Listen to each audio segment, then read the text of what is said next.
the first time I remember, I was at work and people were speaking to me and saying how much weight I was losing at work. I was constantly drinking water. So I went to the doctors, just thinking that, it was going to be a routine visit. I had smoked for quite a long time, probably 10 or 15 years, so I was concerned that it might be something to do with that. The doctor ran through all the tests for the kind of smoking side of things and ruled anything out from that. And the last test that he did was to test my blood glucose by pricking my finger and taking a blood sample. And I remember that I was running at somewhere close to 20, whereas a normal person would be round about 6.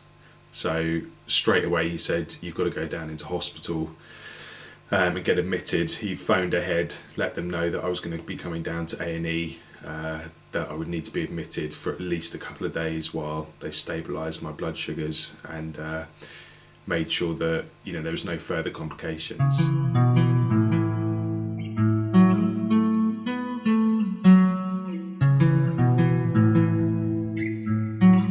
At that stage, it was strange to think that, I didn't know anything about diabetes really, only that it was something to do with sugar.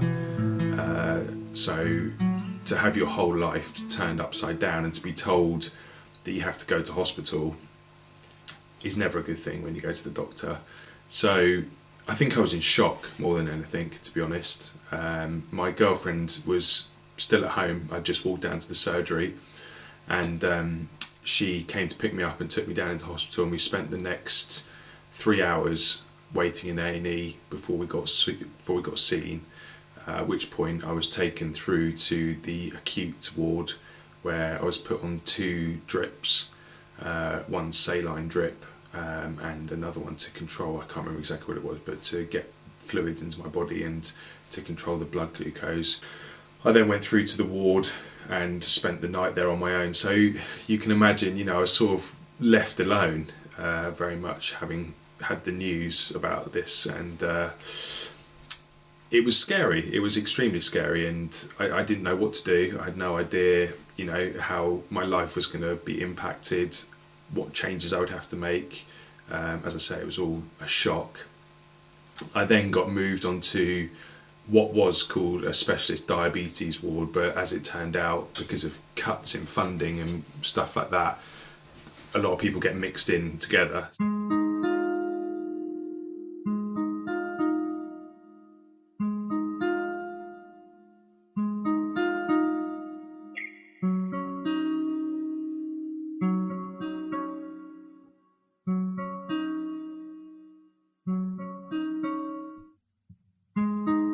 So you can imagine, these people, it was for certainly one of them, it was kind of the last stop before them probably dying. So, I was mixed in with that. So it was all a kind of bit of a strange experience and surreal in some ways.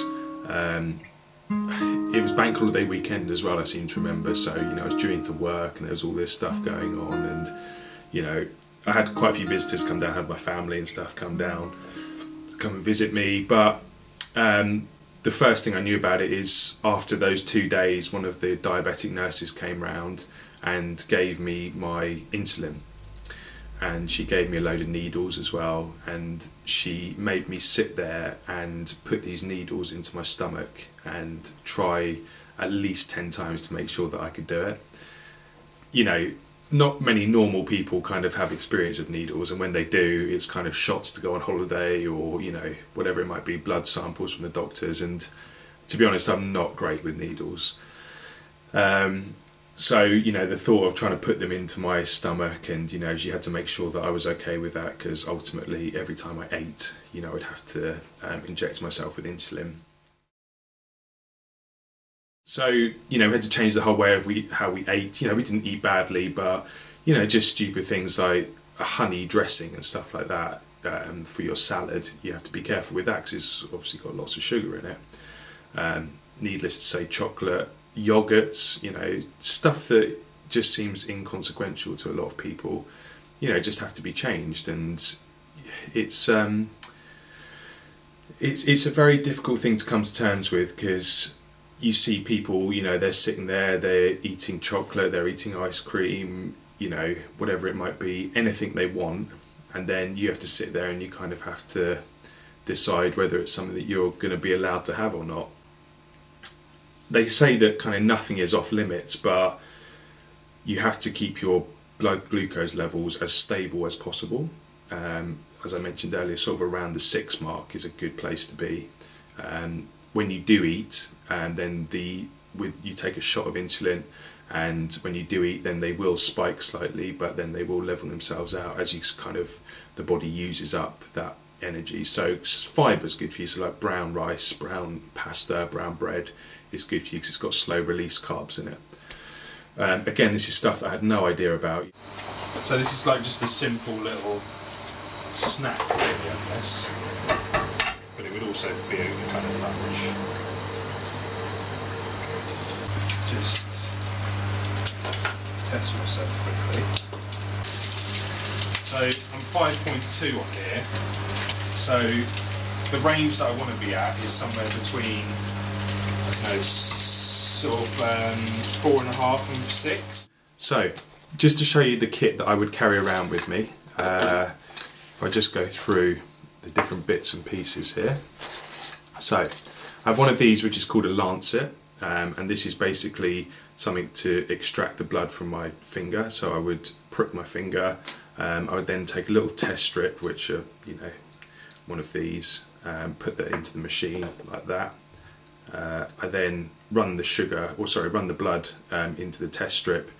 The machine then computes my blood glucose levels, and you know, then I can see whereabouts I am, and you know, whether I am too high or too low, or you know, just about right. And invariably, you know, touch wood, I've been quite good at, you know, maintaining my blood sugars. So this is the insulin, and then I don't know if you can see that, but there's a needle at the end of there which is probably nearly an inch long, I would say, probably half an inch, and that goes into various parts of your body. You have 8 different sites that you can inject in. Your forearms, so your arms up here, your biceps, your thighs, your stomach, and your buttocks as well. So kind of the fatty areas in your body. The way that it used to be was that they used to have a vial, so you would have something like this with the insulin in, and you used to have to put a needle into it and withdraw the amount of insulin that you would like with a big syringe, and you know, sometimes the syringes were that long in order to get up into the vial. So you can imagine, you know, being 2 or 3 years old, all your friends are outside playing, you know, they're going to birthday parties, they're having cake, you know, they're going on the trampoline, and you have to, you know, which they can do, you know, it's not a problem, but you know, if you want to then go and have something to eat, then your mum has to, or your dad has to go and get the vial, get this massive needle out, and you know, withdraw the insulin and then inject you with it. And you can imagine, I mean, it must be really tough for a young kid to have to deal with that. But you know, now they've got this pen which you can carry around. I mean, I just choose to carry all this stuff around with me. A lot of people would just carry the pen with them just in case they need to take a shot if they're going to eat or something. At the moment, I'm doing between 3 and 4 shots of this each day. So you can imagine that's 4 different places already. And then you have a long-acting insulin as well, which carries you over for 24 hours. So I take that at night at about sort of 10, 11 o'clock at night, and before I go to bed. So that's another place that I have to find. So, you know, every 2 days you're kind of using up all the different sites on your body, and it can cause you to bruise. And, you know, sometimes you hit the muscle, which is extremely painful, because you basically want the fatty parts on your body. So it's all trial and error. Fortunately, here in the UK, all of this medicine that I get is available on the NHS if you're a type 1 diabetic. There's also type 2 diabetes. There's a bit of a kind of divide between type 1 and type 2, because type 2 diabetes, which is becoming more and more common now because of the amount of sugar that is in food and available, you know, fast food restaurants, all this kind of stuff, eating out, is caused primarily by people's diets. And I think, you know, reading in the press, that's becoming more and more of a problem, and it's costing the NHS and, you know, other bodies in the world more and more money to fund it, because it's just so it's almost an epidemic now. Whereas type 1 is just caused by the pancreas literally stopping the production of insulin. So that's no one's fault, that's just what happens. So all in all, my whole kit here on a weekly basis would probably run close to £100 if I was to fund it myself. But fortunately, because the NHS provides it, then I'm able to get it on a prescription. As I mentioned earlier, I have smoked for quite a long time, so I've certainly put my fair share into the NHS in that regard. But at the same time, you only have to work out if I think there's about 1 million or so type 1 diabetics in the UK.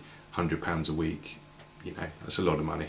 So it's lucky. In the US, for instance, people have to buy their own insulin and different bits and pieces. So without it, obviously, there's massive complications, and if people can't afford it, if it's between buying your insulin or having to eat or something else, then of course people have to make that tough decision about what they're going to do. And I can't imagine how that would feel. I'm in a very fortunate position where I am able to get it on prescription, so that is something.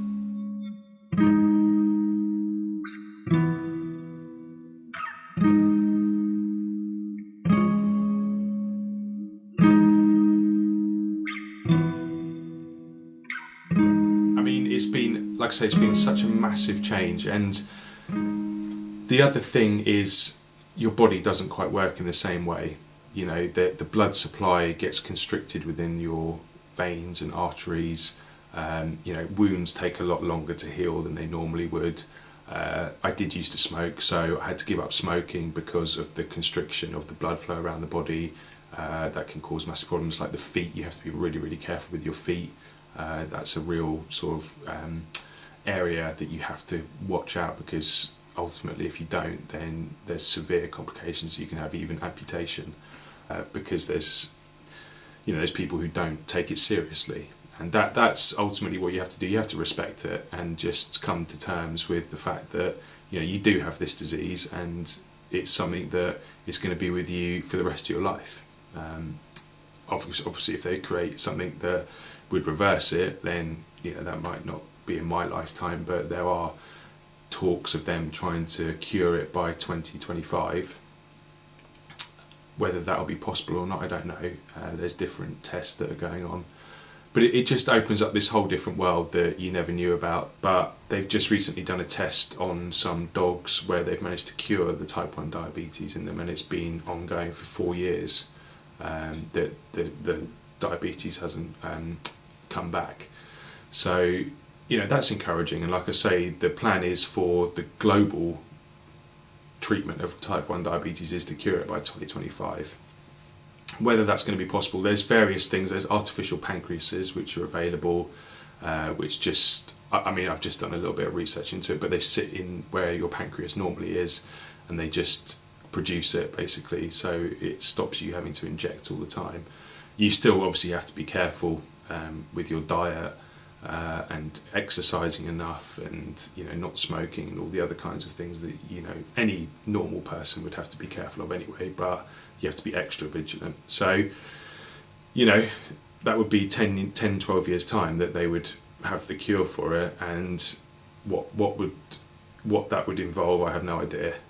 Whether it would be taking an injection once a year or something, or tablets or something like that, I don't know, but not to have to go through this daily routine would be nice. I've had great support. My girlfriend's fantastic. She's supported me throughout it all, and she's very understanding, and goes along with the stuff that I have to eat. Obviously she still eats sweets and biscuits, and which I don't mind. I've dealt with that now, but I think it's just the fact that you realise that you're not invincible. Every person, in my experience anyway, always thinks that it will happen to someone else, and when you realise that you've got this thing, no one in my family's ever had it before, as far as I know. So it's the first experience that we've had of it, and it's just a massive lifestyle change.